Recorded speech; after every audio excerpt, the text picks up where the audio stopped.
తాకట్లో ఉన్న మీ బంగారాన్ని విడిపించి ఆ రోజు ఆన్లైన్ రేటుకి కొంటాం. Sharma gold company. అందరికీ నమస్కారం. నా పేరు మాధురి. మీరు చూస్తున్నది సుమన్ టీవీ.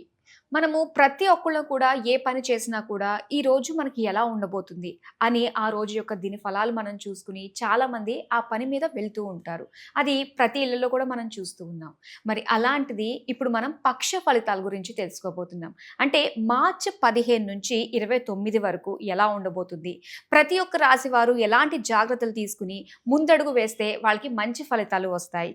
ఇలాంటివన్నీ కూడా ముందస్తుగానే మనం తెలుసుకోవడం వల్ల అంటే ఎటువంటి చిన్న బ్యాడ్ ప్రభావం అన్నా కూడా వాటి నుంచి మనం కాస్త దాటేయగలం అన్న ఒక నమ్మకం ఉంటుంది. కాబట్టి అది ఇప్పుడు మనం చేయబోతున్నాము. మరి పక్ష ఫలితాలు అందరూ సిద్ధంగా చూస్తూ ఉండండి. మరి ఇప్పుడు ముందుగా మేషరాశి వారి నుంచి అలాగే మీన రాశి వారికి ఎలా ఉండబోతుందో తెలుసుకుందాము. మరి వీటన్నిటి గురించి మనకి తెలియజేయడానికి మనతో పాటు ఉన్నారు ప్రముఖ జ్యోతిష పండితులు, శ్రీ విద్యా ఉపాసకులు శ్రీమతి జయప్రద గారు. నమస్కారం అమ్మ. నమస్తే అమ్మ. శ్రీమాత్రే నమః. అమ్మ, ప్రతి ఒక్కరు కూడా వెయిట్ చేస్తూ ఉంటారు దిన ఫలితాలు, అలాగే పక్ష ఫలితాలు, మాస ఫలితాలు అని చెప్పేసి. అయితే మనకి ఇంకా మన క్రోధినామ సంవత్సరం వెళ్ళిపోతూ ఆఖరిగా వచ్చి ఈ పక్ష ఫలితాలు ప్రతి ఒక్క రాశి పైన ఎలాంటి ప్రభావం చూపించనుంది అన్న విషయాలు తెలుసుకోవాలనుకుంటున్నాము. గ్రహాలన్నీ కూడా ఎక్కడెక్కడ ఉన్నాయో తెలుసుకుందాం.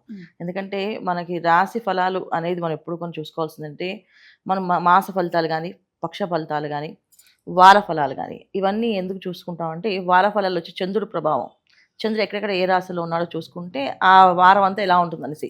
ఎందుకంటే ఆయన మనకారకుడు, మనసు ప్రశాంతంగా ఉంటే కదా ఏ పనైనా చేయగలుగుతాం. అందుకని ఈ వార ఫలాలు చూస్తాం.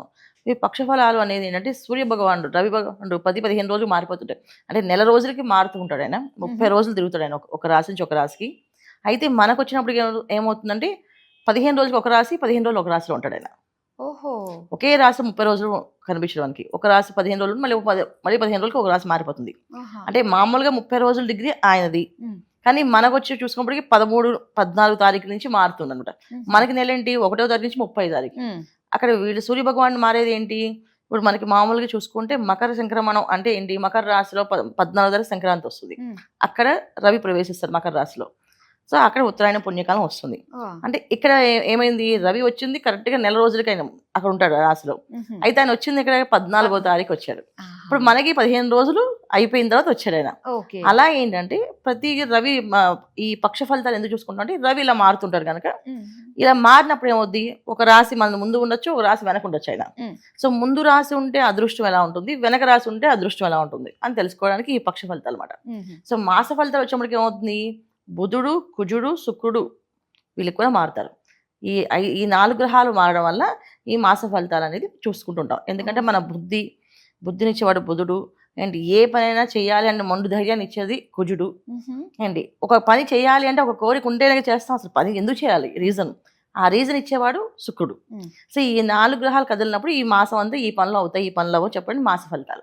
ఈ విధంగా మనం చూసుకుంటాం కనుక ఈ మాస ఫలితాలు, పక్ష ఫలితాలు, వార ఫలాలు. అయితే మనం ఈ పక్ష ఫలాలు ఎందుకు చెప్పుకుంటాం అంటే ఈ మాసంలో గ్రహాలన్నీ కూడా మీనరాశులు ఎక్కువగా ఉన్నాయి. అన్ని రాశుల కంటే ఒక్కొక్క రాశిలో ఒక్కొక్క ప్లేస్లో ఉండేవి, కానీ ఈసారి ఏంటంటే షష్టగ్రహ కూటమి అనేది వస్తుంది కనుక మనకి. సో అన్ని గ్రహాలు ఒకే ప్లేస్లో ఒకే రాశిలో ఉండడం వల్ల మ్యాక్సిమం గ్రహాలు మీనరాశిలోనే రవి, బుధుడు, శుక్రుడు, రాహు ఈ 4 మీన రాశిలో ఉన్నాడు. తర్వాత గురువు వృషభ రాశిలో ఉన్నారు, మిథున రాశిలో కుజుడు ఉన్నారు, కుంభరాశిలో శని భగవాన్ ఉన్నాడు.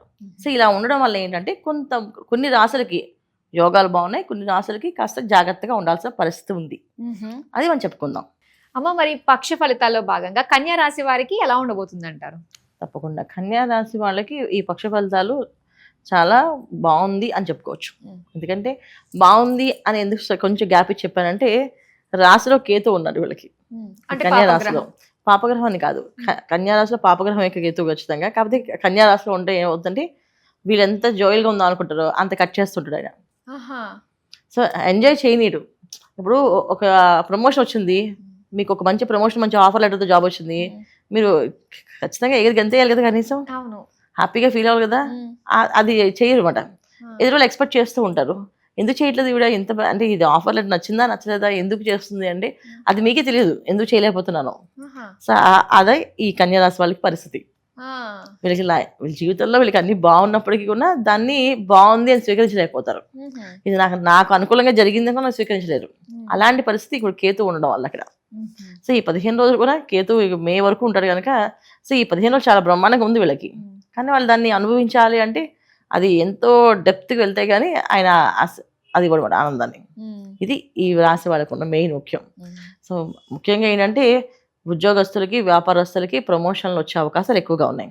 వేరే స్థలాలకు వెళ్ళి ఇది ఇక్కడ అనుకున్న ప్లేస్ నుంచి వేరే ప్లేస్కి వెళ్ళడం కానీ, ఇంకో ఎప్పటి నుంచో ఏదైనా ఊరికి వెళ్ళిపోదాం అనుకున్న వాళ్ళు ఊరికి వెళ్ళిపోవడం కానీ, అయితే ఇంకేదైనా ఊరు వెళ్ళి సెటిల్ అవ్వాలనుకునే వాళ్ళు సిటీకి వచ్చి సెటిల్ అవ్వాలనుకున్న వాళ్ళు సిటీకి రావడం కానీ జరిగే అవకాశాలు ఎక్కువగా ఉంది.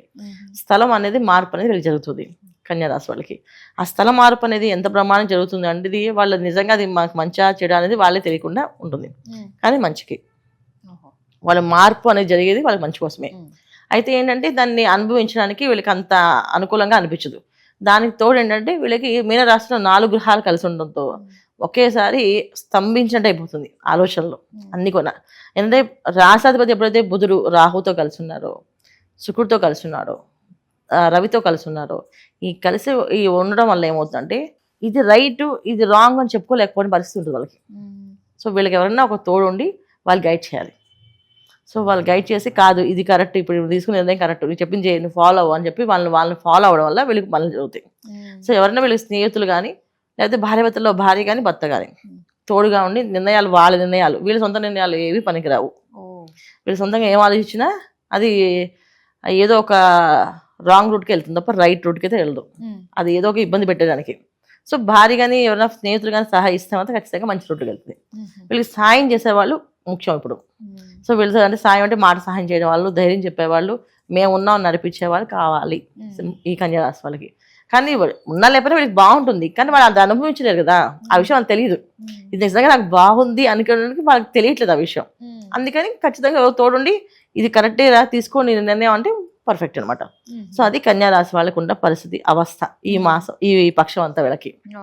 సో ఈ పక్షంలో వీళ్ళు ఎక్కువ తీసుకోవాలి, సొంత నిర్ణయాలు తీసుకోవాలంటే కాస్త ఖచ్చితంగా దైవారాధన గట్టిగా చేసుకోవాలి. చేసుకుంటే కాస్త రిలీఫ్ అనేది తెలుస్తుంది. లేకపోతే కాస్తంత ఇబ్బంది పడే అవకాశమే ఎక్కువగా ఉంది. ఎందుకంటే సప్తమ స్థానంలో ఎప్పుడైతే ఆలోచనలన్నీ ఇప్పుడు సప్తమ స్థానంలో ఎప్పుడైతే గ్రహాలన్నీ కలిసి ఉన్నాయో, సప్తమ స్థానం ఎప్పుడు కూడా భార్యాభర్తల స్థానం అంటుంది. అలాగే మనం చేసే ఉద్యోగాలు వృత్తి వ్యాపారాలు అన్నీ కూడా సప్తమ స్థానాన్ని చూస్తాం. ఈ సప్తమ స్థానంలో ఎప్పుడైతే బుధ రవిలు కలిసి ఉన్నారో వ్యాపారాల్లో వాళ్ళకి సరిగా ఆలోచన విధానంలో మార్పులు రావచ్చు, మోసం చేద్దాం అనిపించవచ్చు, వాళ్ళకి మనని ఏదైనా వాడుకోవచ్చు అనుకోవచ్చు. సో వీళ్ళతో ఏ పనైనా చేయించవచ్చు, వీళ్ళు మనకి పని యూజ్ అండ్ త్రోలా వీళ్ళని వాడేసి వదిలేయచ్చు అనే ఆలోచన కూడా ఎందుకంటే ఇక్కడ పాపగ్రహం కూడా రాహు కూడా కలిసినాడు కదా. సో అప్పుడు ఏమవుతుందంటే ప్రతిదీ కూడా వాళ్ళని ఎవరైనా వాడి వదిలేసుకోవచ్చు అనే లక్షణాలు కనిపిస్తుంటాయి. అందుకని పక్కన ఒకళ్ళు తోడు ఉంటే అరే వాళ్ళు చెప్పేది అబద్ధం, అది కరెక్ట్ కాదు, నువ్వు ఒకసారి ఆలోచించు, నువ్వు వాళ్ళు నమ్మేసి సంతకం పెట్టుకో అని చెప్పి చెప్తుంటారు, ఆపుతారు. అయితే దీన్ని బట్టి ఏంటంటే వీళ్ళు ఏ విషయం అన్నా కూడా పక్క వాళ్ళతో షేర్ చేసుకోవడం మంచిది. 100% షేర్ చేసుకో. నా అనుకునే వాళ్ళు తన శ్రేయస్ కోరుకునే వాళ్ళు వాళ్ళతో షేర్ చేయడం వల్ల మంచి జరుగుతుంది. దానిలో లేకపోతే ఏమైతే మోసపోయే అవకాశాలు ఎక్కువగా, షూరిటీలు పెట్టి మోసపోయే అవకాశాలు ఎక్కువగా ఉన్నాయి.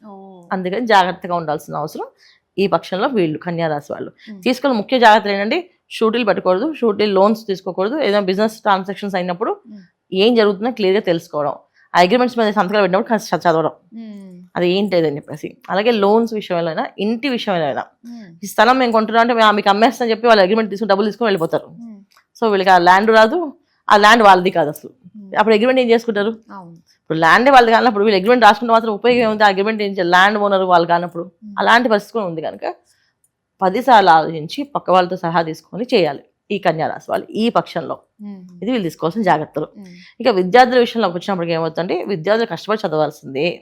కష్టపడి చదవకుండా ఏదో ఒక ఆలోచనలో వెళ్ళారు అంటే ఇంకా అది పోయినట్టు. ఎగ్జామ్స్ ముఖ్యంగా పెద్ద పెద్ద ఎగ్జామ్స్ అన్నీ కూడా పోతాయి. సో జాగ్రత్తగా చదివితేనే అది వాళ్ళకి శ్రద్ధ పెట్టి చదవాలి. అంటే ఇంట్లో తల్లిదండ్రులకి గౌరవించి, ఇప్పుడు కేతు రాశిలో ఉన్నప్పుడు ఏమవుతుందంటే ఆయన మోక్షకారకుడు. సో ఏదైనా నాకు అక్కర్లేదు, నాకు ఏదైనా సరే నాకు ఇది వద్దు అని కోరికను మనం వదిలేస్తే ఆయన ఇస్తాడు వరం. సో మన కోరిక ఏది కావాలంటే ఏది అనుకుంటే అది. ఇప్పుడు కారు కొనుక్కోవాలనుకున్నాను, నేను కొనుక్కోలే కారు, ఏం కొనుక్కోను, నేను భగవంతుడికి ఏదైనా సేవ చేస్తాను వెళ్ళి, అయితే నేను మనిషికి ఎవరైనా కష్టాలు ఉన్న వాళ్ళకి సాయం చేస్తాను, ఈ డబ్బులు నేను ఈ ఎంజాయ్మెంట్ చేయను నేను, అంటే ఈ డబ్బులు ఈ కార్యానికి వాడను అని చెప్పి అనుకుంటాము. అప్పుడు కేతు గ్రహం యోగిస్తాడు. సో అలా వాళ్ళు చేయాలి అంటే ఎవరైనా సలహా ఇవ్వాలి కదా.